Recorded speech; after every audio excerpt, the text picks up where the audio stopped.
What's happened? Oh, hello everybody, and welcome. Always prepared. Oh, let's do this. I'm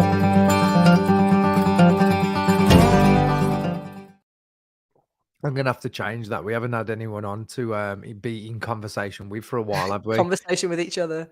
Yeah, it is. Yeah, just in conversation. We should just call it take the with out. Just the Westlands chit chat. How are you feeling now, Emma? Because we've just had a very busy weekend, which we'll talk about in a minute. This show today is going to be all about the show that we've just had in London, the huge show we've got this weekend, and other stuff, including a bit of Glastonbury chat. So it's going to get interesting, and we really as always, would love your thoughts, especially on the Glastonbury stuff that we're going to discuss. If you want to jump in with comments straight away, feel free. We kind of spitball these things. Angela's on already, man. Hi, Look at Angela go. She's here right from the word get go. Hi, Angela. So we're going to be talking about that. So Angela, get involved in the comments. Anyone else that's watching, please do so as well. But we've just played a show in London. First time we've ever been there as a band. Yep. How are you feeling, Emma? Because I think it's fair to say I've been quite poorly. I don't know if people can hear it. I think they can probably hear it. I've been quite poorly in the week running up to the gig. I drank my weight in water and vocal zone pastels on the drive up to London. I got through the 45-minute set and then I couldn't speak. Oh yeah, to be fair, you did so well. You did really, really well. Thank you. Angela's diving in with the Glastonbury comments already, so we'll get onto this pretty quick. But London was good fun, except for the travel. Oh my god! I got to see the road rage side of Steve. Hey, I kept it real calm for a long time. It was only when we were about half a mile away he properly started to lose his nut. It took us like 2.5 hours to get all the way down to London. Yeah. And Jordan's on here. Next time we're getting a helicopter. Jordan, if you're around, mate, and you want to jump on this stream with us, let me know and I'll send you the link, dude. I'm on L'Oreal on your pop. Yeah, we've been trying to get L'Oreal and Hardy on here for a while now, haven't we? We'll get Jordan, we'll get you on. I'm going to send Jordan an invite. Hang on a minute, everybody. Let's try and see if we can get this to happen. This will be interesting. So we drove down and we got to London in like good time, didn't we? Like 2.5 hours or something like that. Then it took another 2.5 hours to drive 9 miles. And the rest, really. I mean, when you think about it, I left my house at 9 a.m. to get to Gareth. Got to Gareth for 10. Got to you for 11. We left mine at 11:30, and we got to the venue at 5:30. Oh, was it? Oh no, it was 4:30. 4:30. That's a long ass day. Can't believe you drove around then. Yeah, I mean, I drove and it was awful. It was just that one. Google Maps stitched us up good and proper, didn't it? Yes, it did. It stitched us up good and proper. It said to us, it says, "Oh, would you like to save 11 minutes?" And was like, "Of course we would." Of course, Google. Of course, Google. Yeah. So. And Google said, "Do you know what will save you 11 minutes on a really hot Saturday afternoon? Going over Tower Bridge." Yeah, going. That was awful. Google. Ladies and gentlemen, we have breaking news. We have a guest. Oh no! He's made it. If his hair doesn't look fucking immaculate, I'm gonna be really annoyed now with his new nickname. You ready? Let's go. It really doesn't look immaculate. Hey, there he is. Hello, George. It is washed, so it is quite L'Oreal. Oh, it is washed. It is. It is quite L'Oreal. Did you use L'Oreal? Did you? I didn't. You didn't. He's off brand. It's more of a herbal essence kind of man. You're gonna lose that. You lose that sponsorship deal now, dude. Tresemme. Tresemme. Did you remember Bottom when he says, "Oh, you must use Timotei. I bet you run up into the mountains, dip your hair in a stream, and swish it about the place." Just imagine Jordan doing that. We've got Angela saying hi there to Jordan. Right, we was just on about the travelling down to London. It was a joke. I still what I don't understand is how we got split up and we still beat you. I don't understand how we did that. He was behind us the whole journey, and then somehow managed to beat us by about 20 minutes.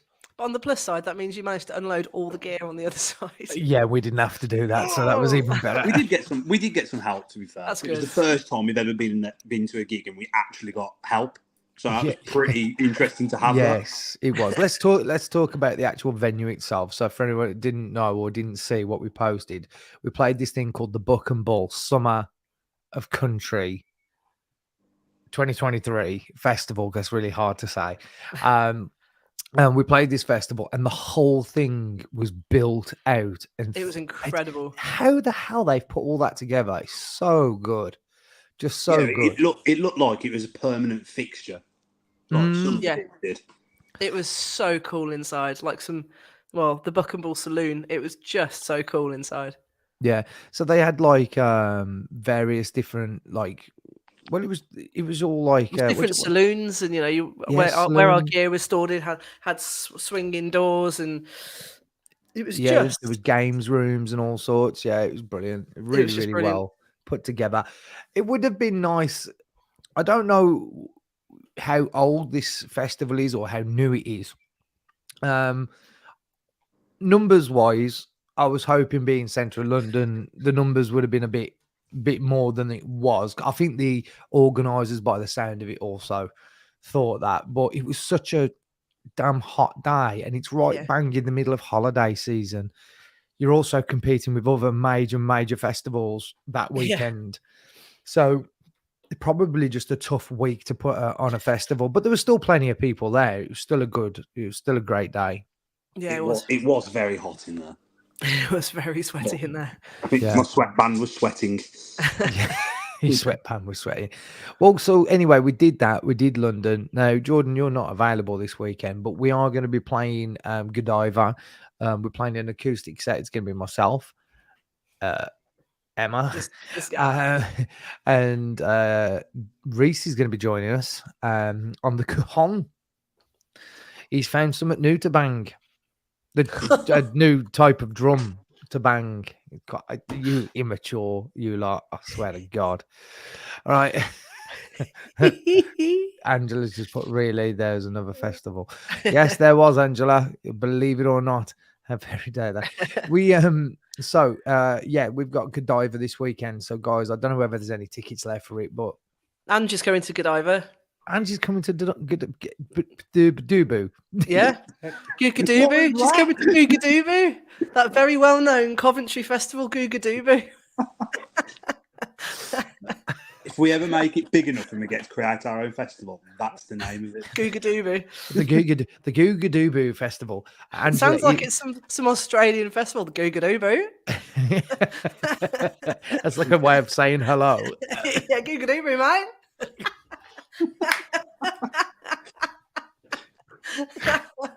That's the name of the album, sorted. Brilliant. Googadooboo. Okay, let's stick them in there.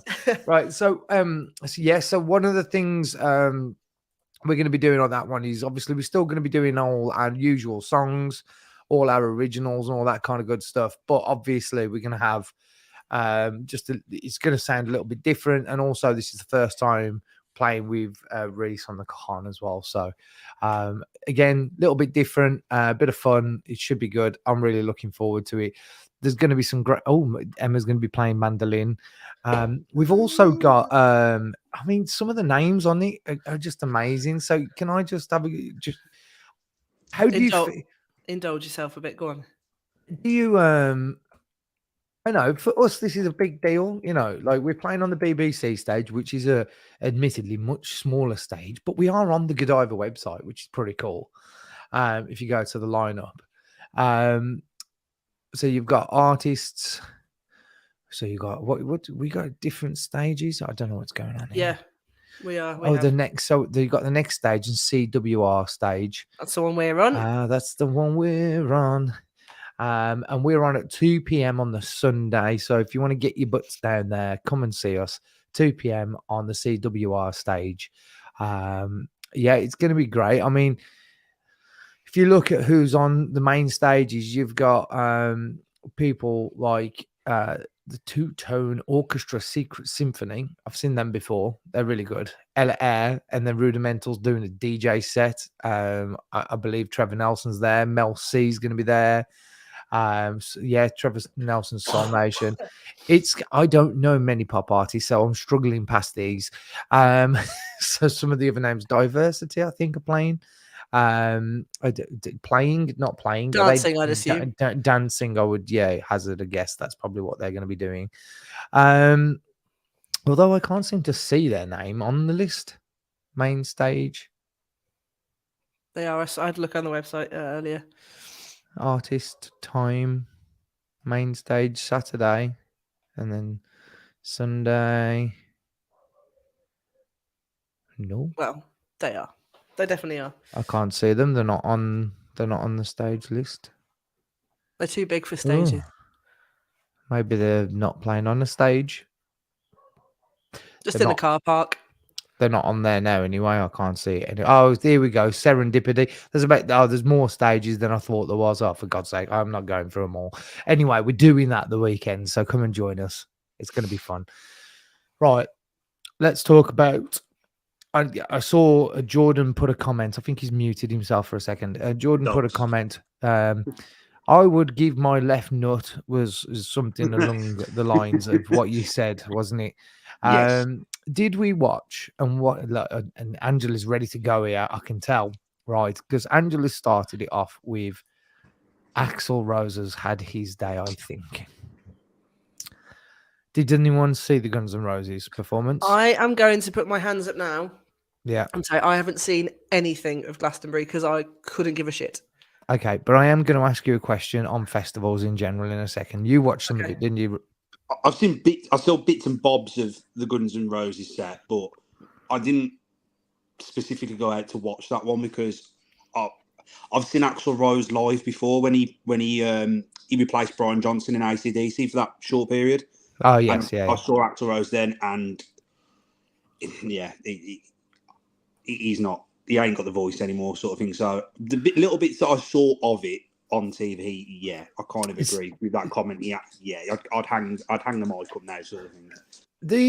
So the thing is with those kind of gigs, you go in there to see them perform and sing along with them on those type of shows as much as you are actually going to pay to listen to them sing.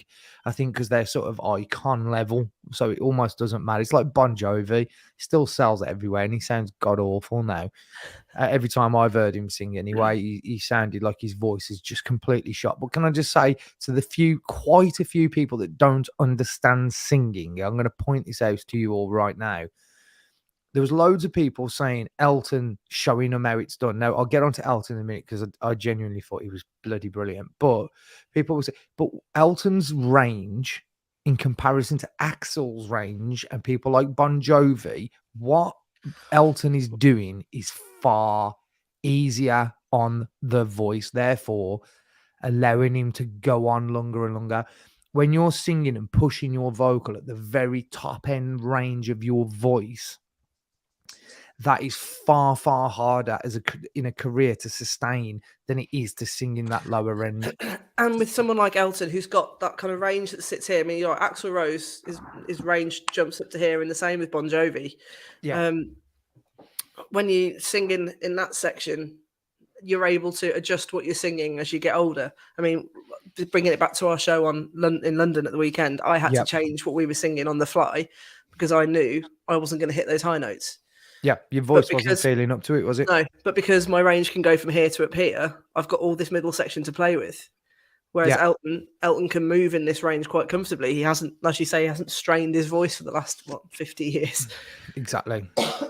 And that's the thing that I just thought I'd point out, because I saw a lot of people sort of trying to compare the two of them. It's impossible to compare the two of them because one sings heavy rock and the other one sings quite mellow. I mean, I suppose if rock. you look in comparisons, you'd want to compare Axl Rose to Steven Tyler. Yeah, he's an anomaly though, isn't he? Yeah. I've seen them twice, and they're just out this world live. Right, guys. Yeah, I mean, I just don't think. I just wanted to make the comparison. I just wanted to, because I saw quite a few people say it, and I just thought, well, it's not a fair comparison. What Axel's doing is vocally a lot more difficult. I mean, even 10, 15 years ago, Axel's voice sounded like it was gone. You know, it wasn't recently. When Guns N' Roses broke up in the mid-90s, it was kind of done then. And yes, and Cat Stevens is another Elton John. His vocal range lies really well here. Yeah, it's like Tom Jones. I mean, Tom Jones has got a super powerful voice, so it's a bit different, but he's in that lower register, so he's not maxing out his vocal cords every time he's singing. And I just thought that was important to mention. It's like myself, I go and listen to the stuff that I did with my band Piston 10 years or so ago, and I'm deliberately only doing the high stuff now in certain songs. Whereas before I used to do it all the way through the whole set. And the only reason I'm doing that is because I'm listening to all these big rock stars and I'm thinking, hold on, I don't want to go down that route where I've got no voice left when I'm 40, 50, 60.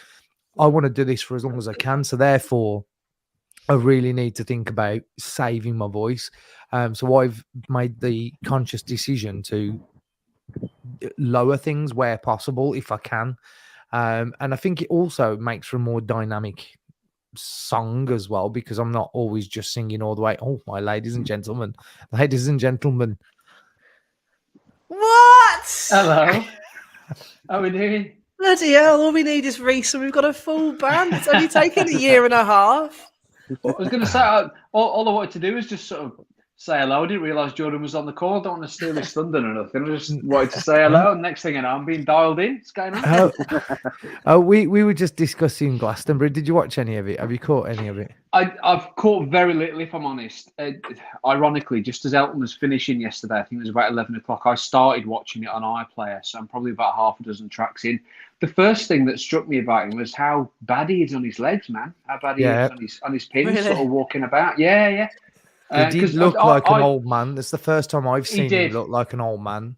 He did. And I think, I mean, the guy's a legend. We can't take anything away from him. I think he likes to stay in his comfort zone as far as his vocals are concerned. You can't, so someone that's an 80-odd-year-old guy, you'd expect nothing less. But the man is a consummate professional. Do you know what I mean? He's been doing it for donkey's years. He's a class act, you know? Something popped up on my Facebook about the Arctic Monkeys, saying that for some reason he started singing or singing an American accent. Is that right? Yeah, but in all fairness to him, the only thing I will say, hasn't he lived there for a really long time now? He got laryngitis as well. Alex Turner. Yeah, I've got a chest infection. Didn't make me start sounding like I'm from Texas. I was actually watching a TikTok on his voice change the other day, and it's every so many albums that they've done. I think it was as it got to AM, his voice changed. I think I can find the TikTok out because it's actually really interesting to watch, and he has got an American twang to his vocals now. Yeah. I've always been a big fan of Arctic Monkeys until their last album. And I just feel like they've run out of what they've tried to do is reinvent themselves every single time. And I think they did that really well up until probably the fourth album. And then it just went too far with the last one, the fifth one. But Linkin Park did the same, man. Look at Linkin Park. The first 4 albums were amazing. And the last one they released, it was really poppy. So I actually saw Arctic Monkeys at their concert in Coventry. Because it was a Christmas present for Jasmine. She loves them. 14-year-old daughter. She absolutely loves them. So she's 14. We went along. I know. Well, this is it. But tell me about it, man. But yeah, she loves them. But I was there and I was uninspired. I think is the fair thing to say. I mean, they put on a reasonable show, to be fair, but it was a bit sort of shoegazery. And there were bits of it that were really kind of like lounge music, if I'm honest with you. Do you know what I mean? It got very, very pedestrian. Yeah. Elevator music. Yeah. Yeah, kind of. And it just fell a little bit flat for me. But But it wasn't there for me. It was my daughter's Christmas present. Do you know what I mean? She loved it, and that's the most important thing. She had a whale of a time. But from my perspective as a musician looking on, I was like, I'm not really feeling this. You know me, I'm always one to be careful with my choice of words, but I've always thought they were absolute shit. Absolute shit. I've never liked them. I've never liked the Arctic Monkeys. I think it was the first note they hit from I Bet You Look Good on the Dance Floor. That wah, wah. I was like, no, not for me. Like I say, I mean, they've clearly Angela agrees with me as well. So two peas in a pod there, which is quite nice. I mean, I mean, it's undisputed that what they've done is incredible, though. I mean, like, wasn't they like the first band? I don't even think the Beatles did it. Didn't they have like 4 or even 5 consecutive #1 albums in the UK and the US at the same time? And I think they're like the first band ever to do that. So you're doing something right. Yeah, you have to be. I think they've just come to I think what would have been a better idea for them is to maybe have gone back to the beginning again and just started doing some of their old, something old. Because nostalgia, when you come into the back end of your career, sort of always wins, doesn't it? So, but yeah, I thought that was good. What I wanted to ask about these lineups, right, is who's booking them? Right, booking agents for festivals. Do they listen to people's recent stuff? And I only ask this because we're talking about people's vocal ability, and then everybody complains, obviously, because, oh my God, they sound awful. Why am I listening to this? When there's lots of artists in the world right now that are doing really well, that have got brilliant voices live. Why aren't they being picked? Instead, we've got somebody, not necessarily older, but we've got people who can't sing live, and there seems to be a lot of them. But there was one, I can't remember the name of the lady, but there was a lady singing on in the middle of the day on one of them, and it was like she had no voice at all. She literally just couldn't. She could barely sing a note, and it was just like, if I just paid however much I've paid to get in there, I think I'd be slightly annoyed if I was listening to someone that could barely speak, let alone sing. I imagine other bands on the bill. Sorry, I imagine the other bands on the bill are feeling pretty annoyed as well if they think, hang on a minute. I know Axl Rose is Axl Rose and it's Guns N' Roses, but listen to him sing live. We're way better than that. And why did we have to go on at 12 o'clock? Yeah, well, they haven't got. I suppose the thing is that you're going off the hit catalogue, aren't you? That's exactly why people are getting booked. It's the power of the name. It's the power of the name, and it's the status that kind of circumnavigates all of that, and the quality that they bring, the longevity that they've had. I mean, it's like I said to you in the car, Steve, when on the way back the other night. I saw Beyonce live as part of V-Fest, and if I'd paid money to go and see her specifically, I'd be fuming because I don't get me wrong, vocally and stuff, she was on point. She was really good, but she spent half the time off the stage getting changed. It was her band. I'm not even joking. It was her band and her backing dance and everything that carried the can and carried the show for it. She spent just as long off the stage, 45 minutes she spent off the stage getting changed. Wow. And 45 minutes she spent on it actually performing. And I don't know what ticket prices were to actually see her again for her tour at that time. I think they were in the region of about 120, 150 quid just for standard tickets. If I'd paid that, I'd be like, I want my money back, man. You're taking the mick, seriously. So it becomes a bit of a sideshow as opposed to an actual performance. Give me a band that'll pick up their instruments and play for 2 hours and do it solidly and give you what you've gone there to see all day long. Elton was great at that, though. I mean, he didn't do anything. He was so good, weren't he, George? Like, you watched the whole thing like me, didn't you? I think he was watching it at the same time as me. Yeah. How good. You can feel his presence, like, even without having to physically move or do anything. It was just I think there was 5 songs he did back to back of his hits, and he didn't even get up off the piano, so he didn't even speak to the crowd. He raised his hands at the crowd, and he got the crowd in his hands, sort of thing. Yeah, I think the best vocalist can. I saw Adam Lambert years ago before. Oh my God! That was before he started playing with Queen. It was off his first album, and I think he did about the first 5 tracks without really acknowledging the audience, just bang, bang, bang, bang, bang, and everyone was just absolutely in awe of him. When he did finally speak to us, you couldn't hear just. Wah! He is a rare breed, though, man. I mean, vocally, he is absolutely incredible. He's astounding. Yeah, he was really good. Right, I've got another question on the festival front. Right. Right, I want comments on this one. Because I am telling you now, I'd be ready to punch the lights out of someone if this happened to me. Right. I'm talking about people getting on people's fucking shoulders at festivals. If I'm the person stood behind one of these dingbats that's got adults, not children, if it was a small child and their favorite artist was on, and for a couple of songs their dad wanted to lift them up onto the shoulders so that they could see the music, brilliant. I'd have no problem. But a fully grown adult jumping on the shoulders of another fully grown adult, making that person 9'11" when they've got people stood right behind them, I am sorry. I would drag them by the back of the pants and I would literally drag them to the floor. Thoughts? There are reasons I don't go difficult to. One. Yeah, there are reasons I don't go to things like Glastonbury and all that because I don't want to spend. I'll be honest, I don't want to spend 500 quid to stand in a car park 3.5 miles away from the stage and not be able to see a frigging thing. Yeah. No, it is dumb. We did say that. We said that. And I imagine if you're going to Glastonbury, you know that's what you're going to get. So it's part of the experience. But for me, I could not be asked with that. No, thank you. Oh God, no, I could not imagine anything worse than being stuck in that crowd. Thinking, I hate it when I'm stuck behind someone and all I can see is this. Oh yeah, that infuriates the life out of me. I have to watch the gig through their phone. Why can't you just enjoy the show for what it is? You've got the memories that will last you a lifetime. What the hell are you recording it for? Because the sound quality is shit when you play it back. Yes, didn't David Draymond say that at a Disturbed gig? He was going to sing a song, and didn't he say, "Put your phones away and just"? Yeah, he did. He said, "Put your phones away and listen to the song." It was when he did "Sound of Silence." Yeah. And that was goosebumps, man. It was truly amazing. But yeah, he told people to put their phones away. He was vanished. I remember Bruno Mars did the same thing. He actually stopped a song about 3 parts into the song. And he just said, I said no back. phones. He said, I said no phones. He said, we're not carrying on until you put your phone down.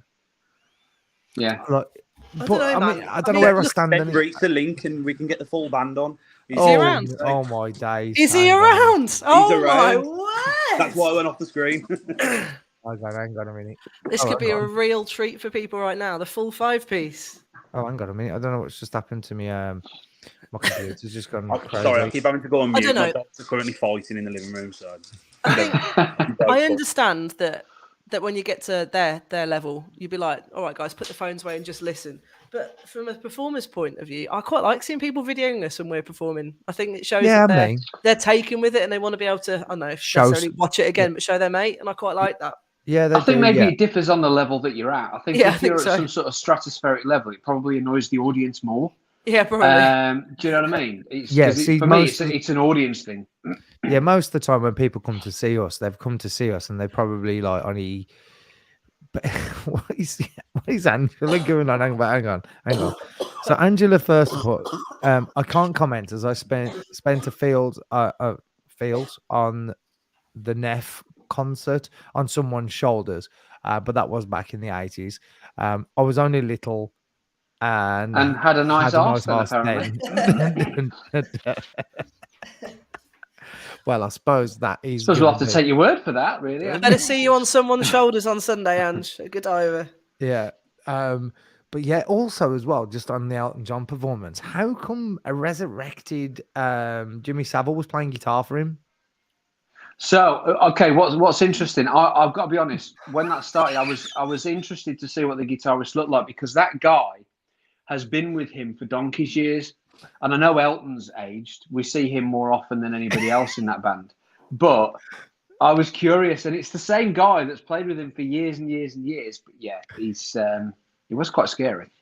It did look exactly like I said. Yeah. As soon as I saw him, I was like, "Hey, I thought he was gone." It was really bad. I've sent Reese an invite. He hasn't read the message yet. What's he doing? Hard. Come on. It was only meant to be a short episode. This one. Oh, hang on, Jordan's disappeared again. Jordan's gone to go and get him. Although I'll tell Yeah. you what, one thing I will say: did anyone notice Ray Cooper on percussion? The guy with the little dark rim glasses. No. He's been doing that for donkey's years. Oh, Back yes, in I like did. 1988 when he was playing with Eric Clapton and Nathan covered him. East and Steve Ferrone and that. He was Yeah, covered in plasters. I tell Was you who he? was. Didn't see that. His fingers were covered in plasters. I tell you who was really good, actually. And this is what I mean about relevant acts, like people who are relevant, because there's a lot of relevant artists they could book for those shows. And I know, obviously, the age range of Glastonbury is quite from very, very young to very, very old. So they have to put something on for everyone. But some of them I just thought were just so bland, some of the performances, especially in the middle of the day. And then you get someone like Lizzo, Oh, yeah. who was just bloody Performer. brilliant. I'm not even into her kind of music. I don't really like any of her songs necessarily. I feel No, like she'd be really, if like you were in the actual audience, I feel like she would be amazing to see live. Sort of. Yeah. Bit It's a like show, Little isn't it? Nas X. Yeah, She's she got a was. vibe, hasn't she? She's just got a Yeah. whole vibe. She has. Yeah, she was totally like, she was just totally in it. And we've always discussed this, you know, when you're having a good time on stage, the crowd have a good time, even if you don't sing perfectly or whatever. It's still they just it's just better. And she just looks like she's always like really positive and always really sort of giving her all for the audience. Lizzo bought the energy. Foo Fighters, Paramore, and all the rest of them. Dave Grohl had a good weekend. He was jumping all over everybody's sets. I think he played. He played with Rick Astley or something. Rick Astley. played- Did anyone see Rick Astley do Highway to Hell? He did, That yeah. was incredible, and he played the drums as well. He was Did he? brilliant. Yeah. Do you know what? It weren't bad. And I was watching when it started and I realized quickly what the song was, I went, oh no.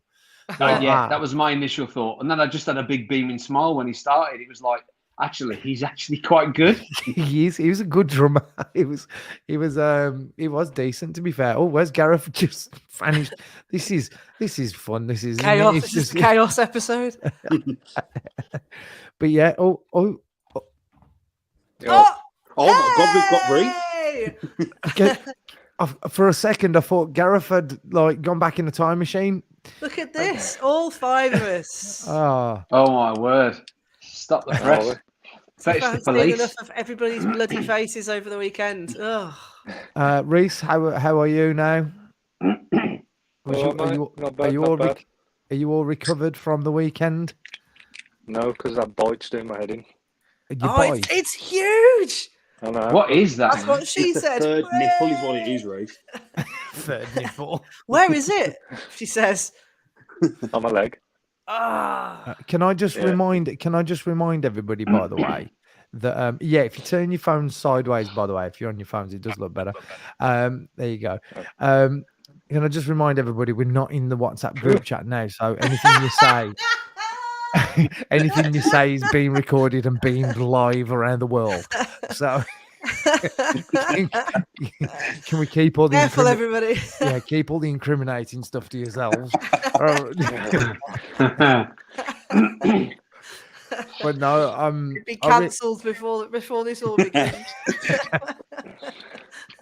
no, I just thought I'd tell you the one thing I do like about the Glastonbury, the whole sort of the way it's set when the 200. The only purpose of that crowd is to look good for drone shots because it would be utterly ridiculous. I mean, you'd like 210,000, was it, George? Yeah, 210,000 capacity Glasgow is, yeah. And you're standing at the back. Oh, screw this. Hey, I'm you're going the to first- sit in the tent and watch it on my phone. Me, I think we worked out last night that they'd sort of the schedule. They've done it so everyone was there to watch Elton John. Sort of Yeah. thing. So 210,000, other than obviously some people that might be back in the tent and food. That must be Basically watching- absolutely incredible. To hear an audience, having 210,000 people sing your song back at you must be amazing. Yeah. I mean, to be honest, I think I get excited if I heard 10 people start singing our song back at us. Just want to do. Hey, I tell you what I did notice when we were playing the weekend. There was a man in a really sharp cowboy hat at the back of the room, and Nice chat with him. he was properly into "I Like Trouble." Yeah, he was. He was singing along. I mean, it's not a hard one to learn the words to, is it really? But he was properly singing along to that one. It was good. Hey, what time did you get home, you pal? But one. About what? Yeah, you dropped me back at yours for 1, and then I think I got back here about 1:30. Yeah. Yeah. Oh well. It wasn't too bad on the way back. It was just the way there. Oh my god. That was ridiculous. That was bloody awful. ludicrous. It was absolutely awful. You're live. Oh, I didn't get the reference. Then you are Oh, live on Channel Steve. 4. Please do not Don't swear. Well, it's a bit too late for that, Angela. I think we've already gone past that one. I think. So anyway, yeah, Reese, you're doing your first acoustic show with us this weekend. How are you feeling about it? Good, man. A Actually Godiva look forward to it. festival. Have you got Yeah, your looking slapping forward to it. hands ready? I have, man. Warm 'em up. Warming them up. Your microphone's a bit crackly. I don't know it's, whether you got it resting on something, but it's yeah, it's my kind of a bit AirPod. crack. Oh, is it? Yeah, it sounds a bit. Yeah, so we got Godiva the weekend acoustic set. We're doing about half an hour. We're on, like I said, at 2 p.m. on the Sunday. Just to let everybody know, we get access to a new studio as of next week, which means that we can then start putting down, writing, and recording an album. Oh, sure. It's going to be fun because this is the first time since we've started the band that we're actually going to create a full-body piece of work that is contributed by the whole band. Yeah. So, you know, I've been coming up with things. Jordan's got like a list of riffs he's got. I'm sure Gareth's got ideas we can work on. And so it's going to be interesting because we're going to be bringing a slightly different sound, maybe a bit more similar to the stuff that we've done more recently is probably the vibe we're going to go with going forward. And you lot seem to have enjoyed it so far. So hopefully it goes down well. And then what we plan to do is hopefully in the new year, if everybody's up for it, is to do a big album launch where we'll be putting on a show of our own, selling some tickets, getting you all down there. The only thing I will say is to really help us out, if you do want to help us, we've got a merch store. It's an online store. We are going to be ordering some merch, physical merch, which we'll have for gigs. We should have them for the gig at the Gifford, which is on August the 4th. So we'll have merchandise ready for that. And then obviously the next gig after, we've got a couple of gigs that month, but the big one then is the British Country Music Festival. So we need your support. It's going to help pay for the album. And the best way to do that is to buy some merchandise. Has anyone got, I bet no one's got one of the tops on, have they? No, mine's in the wash. No, you've got yours is in the Pop wash. that You wore yours. You wore yours the weekend. Thank God, otherwise it would have walked its way to the camera. Can we just very quickly spend a minute talking about the most electrifying thing that was at the festival the weekend? Steady on, everyone. Just remember, live on telly. My boots. Oh, not what I was going with. Seriously? Have you still got them there? I don't even think you said boots. I went Exactly. I went to bed in them.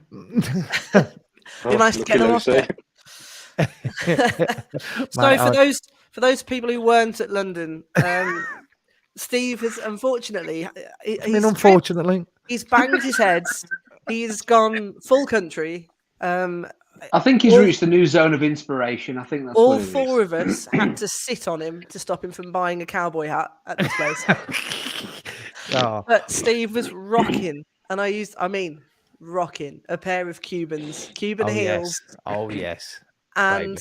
you've Don't never you know seen a it? man strut until you've seen a man strut in a pair of I Cuban can't wait heels. for everybody to see that slow video we got of him walking around the Oh corner. shit! Oh yeah, I've got that. Yeah, that's gonna go out. He was only walking like that because his jeans were that tight. That's what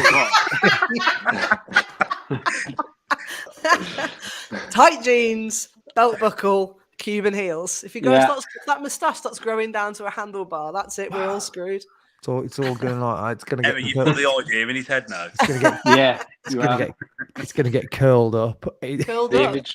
image just screams something to me, but I can't say it on here what it is. Definitely not on No, here. no, not Reece. on here, Reece. Not on here. No. No. Yeah. So anyway, we're trying to make an effort to look a little bit more country. What's oh my god, we got James on here. What's he saying, James? Steve us to slack Geordie Oakle from The Simpsons. Okay, right, okay, viewers, let's pipe down. Right, the boots were good. They were good. I mean, to be fair, you did rock them. I did. They did look the part. I did feel better being 6'2". It was the excitement in him as well when he realised they jangled when he walked. Yeah, you're right. You know, your next gig, he's going to have a pair of spurs on the back of those, don't you? Yeah. All he needs next is a horse. Oh, should we put together and get him a hobby horse? Yeah. Yeah. Ride onto stage on a hobby horse. Imagine if I just turned up on one of them little Shetland ponies, like. Yeah, when Steve messaged me on Thursday and says I'll come and pick you up for practice, and he just turns up on a horse. Oh god, yeah, you got a carriage at the back. I tell you what, there's plenty of horses round by where we live, aren't there? On the fields, I could just go and borrow one of them for an hour. Oh dear. Oh well. Right, guys, it's been lovely having everybody on. I think before we started getting into dangerous territories, we should probably leave it. What's it? Oh, hang on, what we got here? Emma and Steve expecting matching rhinestone cowboy boots and dancing at the next gig. Well, yeah. If it was left to me, mate, we would be, but yeah, it's not allowed. Steve's gonna wear the hot pants. I don't want to. I'll tell you what, I could have done with some. For it. I could have done with some hot pants at that gig because that was hard. Me and Gareth were getting changed backstage afterwards. I thought you two were taking forever. And literally, mine were like, yeah, they were. Had to be like ripped off, man. It was ridiculous. They were like stuck. I'm totally bringing Spurs on Sunday. Looking forward to this. Oh no! If you have some, Angela, I'm not going to say no. Bring them. Ask this chap to the next. Right, guys. Right, we've had a few people watching. We've had lots of comments. Thank you. The comments do help. Make sure to give the video a like because that really helps too. If you're watching on YouTube, give that a likey as well and leave a comment. Let us know. Subscribe. Yes, make sure we are now on 1,140 subscribers on YouTube, people. So let's keep that going, eh? Let's keep it going. Right. Thank you very much. It's been fun. We all got on here finally. It's only taken 84 years, but it finally happens. Oh, actually, I should say, guys, we know lots of people want to come to the gig that we're playing on the 4th of August at the Gifford in Wolverhampton. But genuinely, we've got so many people asking for tickets. We've put an online link. I'll put the online link again on our Facebook page or in the comments to this. But please get them booked now because I don't think there's going to be any left soon. The gig's August the 4th and it's selling out fast. This one is. There's 3 bands on. We're main support, but we're bringing a ton of. We've got so many people telling us they want to come, but we don't know if people have bought the tickets yet. But the other 2 bands I think are doing really well with ticket sales too. So if you don't want to miss this one either, because this is Gareth's first show was at the festival, but this week I feel like this is going to be the first home show. It's the first home show, and he brings something different. I think as a band we sound very different already. You'll be wearing chaps as well, won't you? I think. No. Well, see, why are you throwing that out there? I think, I will, Mia, I will put the link and we can reshare. Just make sure if you do want to come, if you do want to come, you get your tickets now because they're going to be gone. It's going to be a sweat box in that room that night, but we're going to have a good time. It's going to be a good gig. Guys, see you later. We're going to go now. Gooding-byes. See ya. Let's play us out. Here we go.